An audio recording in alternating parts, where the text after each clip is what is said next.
Anyway, I've done nothing else to this today except for I pulled this wheel off, and when they shot it, right, they shot in from the front and it exited the rim and it hit the disc. Actually hit the hit that cover on the inside here. Let's see if I can get down in there. You can just see it right next to the tie rod, all that dented area there. And you can still see the hole. I pulled it all out. And I checked the disc, and the disc looks good. I can't even see really where it hit the disc. I can see where that cover was scraping on it from me moving it around, but yeah. But having a bit of a look, this chassis looks alright. And so this is an 89 model chassis. I'll be putting a 91 cab on it.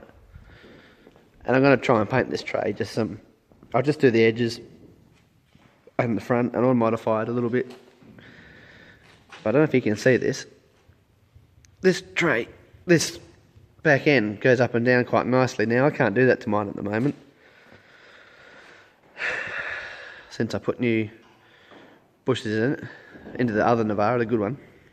So yeah. And in lifting the cab off, I realised that I forgot to undo this. What this does here is this catches the, well, it's supposed to catch tail shaft if this ever fails. So, and I've had this fail.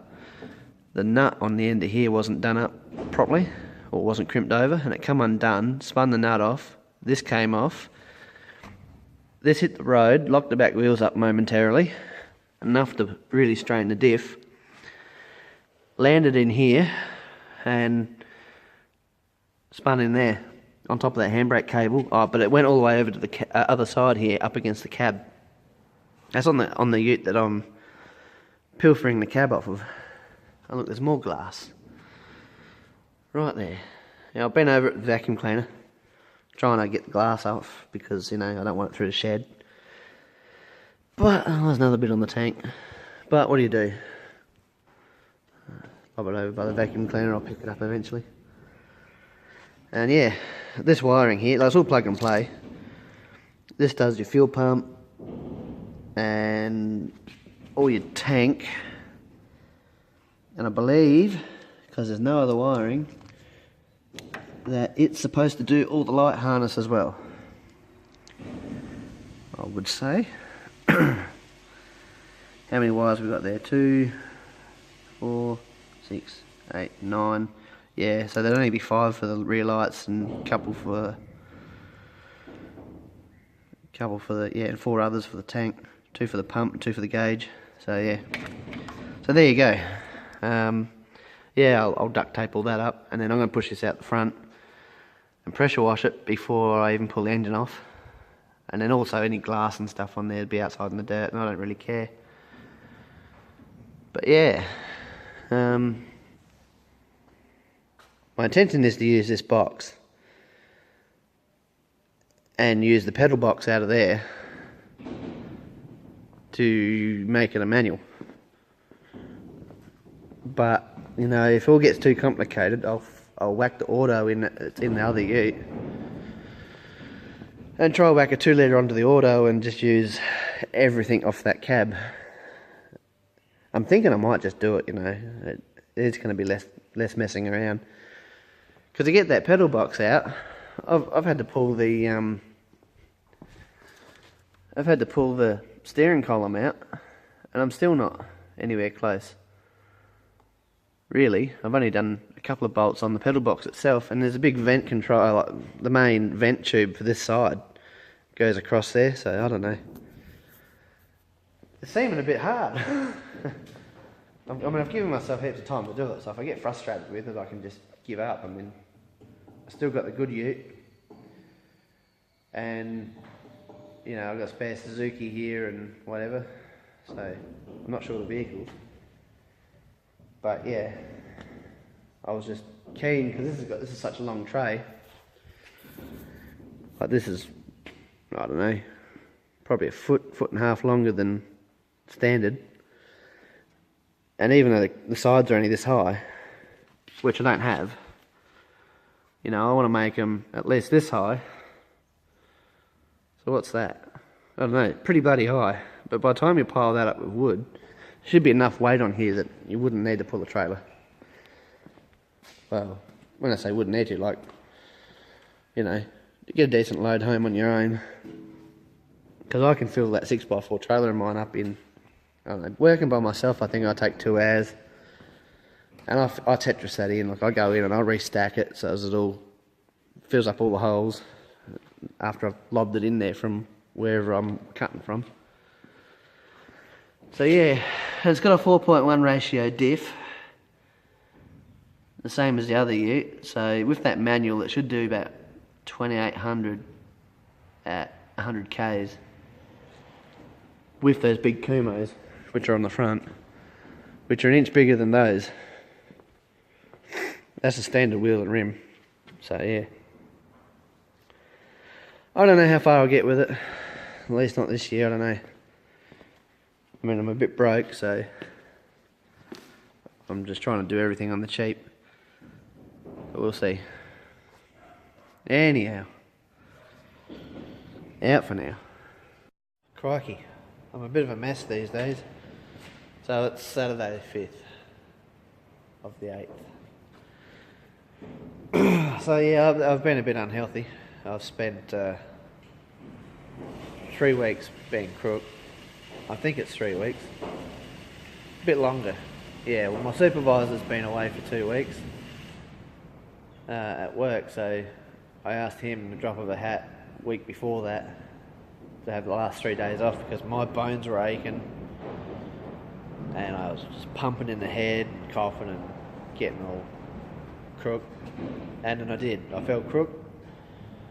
And I think I missed that Monday at work because I couldn't breathe.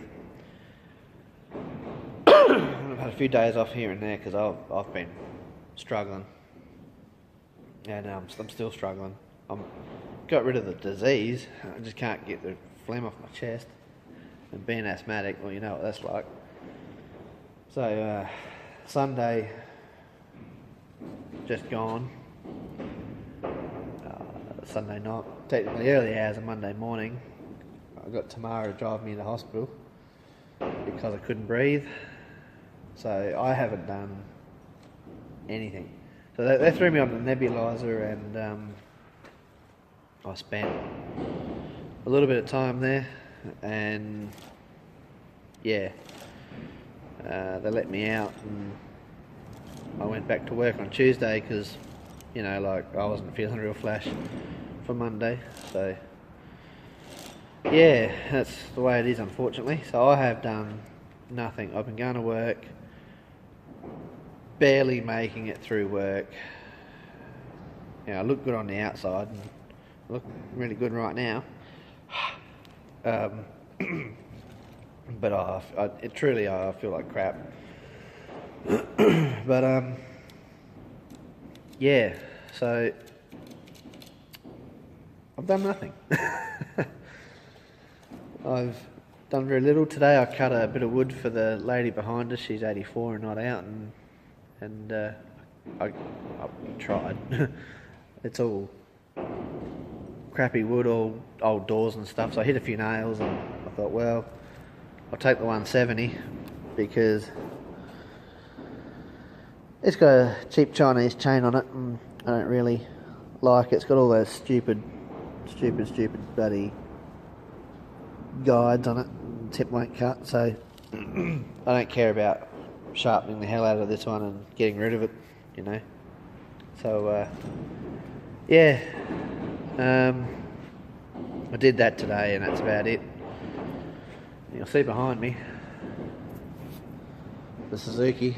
That's been out of rego for 3 weeks, but that was from the last time we went shooting, so it's pretty dirty. Tomorrow got stuck, so yeah. And I was going to just sharpen this saw and crank the jet heater up, but it's not that cold in here, and I don't know. I'm half tempted to go back inside and crawl up on the couch. I've done nothing to this ute since there is another video I made, which the video would be 3 weeks old, and I think I uploaded them when I uploaded the last couple. So if I didn't do that one, I should. but I've done nothing to it. It's still sitting there. I've been too sick to worry about it. And the conclusion with that is I think we're going to just use the auto box out of the other ute that I'm pilfering the cab off of it.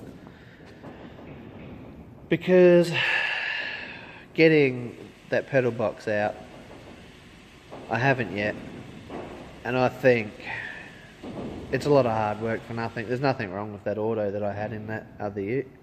In fact, it was good. Once you worked yourself to the point that you were buggered and every chainsaw was blunt, you just chuck it in drive and floor it. You know, it was good. No changing gears. And as for the good Navara, I drove that around today and it was missing and carrying on. I've been suspecting that it might have done a head gasket, but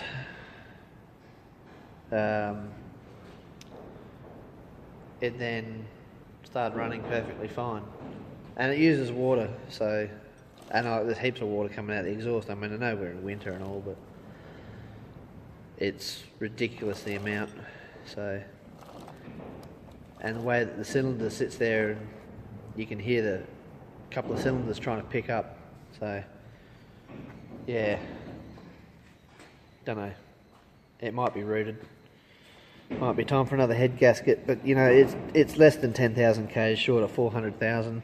It's never been opened, and I don't know what to do with it. It's the type of engine that doesn't burn oil until you exceed 4,000 revs, or you get 1 kilometre over 5,000 k's. Then it starts to drink the oil. So yeah, I don't think I'll rebuild it. I think I'll just whack a head gasket in it. I've got some genuine gaskets here somewhere. So yeah, worst part is we've just re-registered it. So yeah, I've got to wait for 3 months to bloody do it, or not do it. I don't know.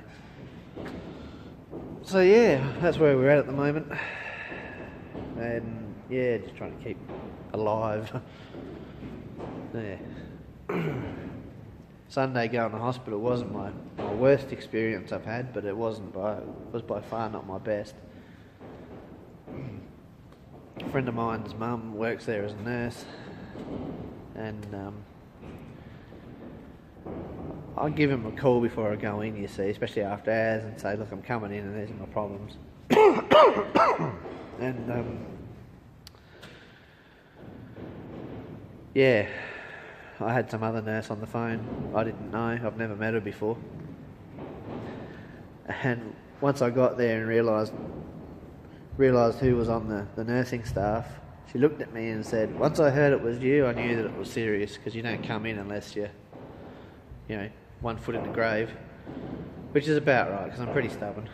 And yeah, so long and short of the story is she knew, and she told the other nurse that we're not playing around here. This, I have my asthma under control really well, and when I come in, that it's serious. So yeah, we got it nailed on the head, nebulizer, and yeah, took some prednisolone, and yeah, I don't like taking drugs, but that's what you've got to do to keep alive. So asthma's a curse. I wouldn't wish it on anyone, but yeah, it is what it is.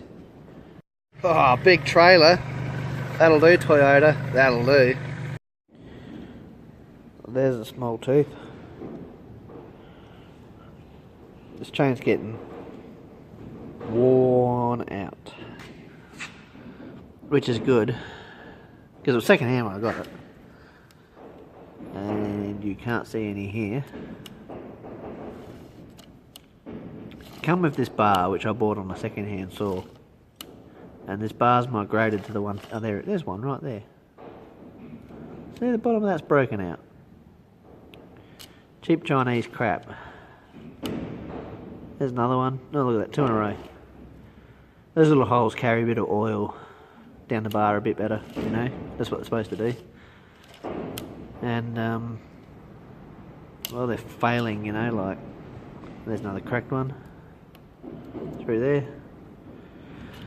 So, yeah, I'm not too worried about what I do with this chain. And these things here are a curse. You know, you do your depth gauge, and then these things are too freaking high. So then you got to take these down. So I hit these with a die grinder. I took these down heaps far because I like my saws to cut at the tip, and they won't. It won't cut from here. Even still, it won't cut from here back, sort of thing. And yeah, I know they're supposed to protect you from kickback, but in reality, you're still going to get kickback even if you've got these stupid protectors. It just might not be as bad. So yeah, I might sharpen it, I might not. It might be a job for tomorrow. Out for now. I can see my house from here. No, I can't actually.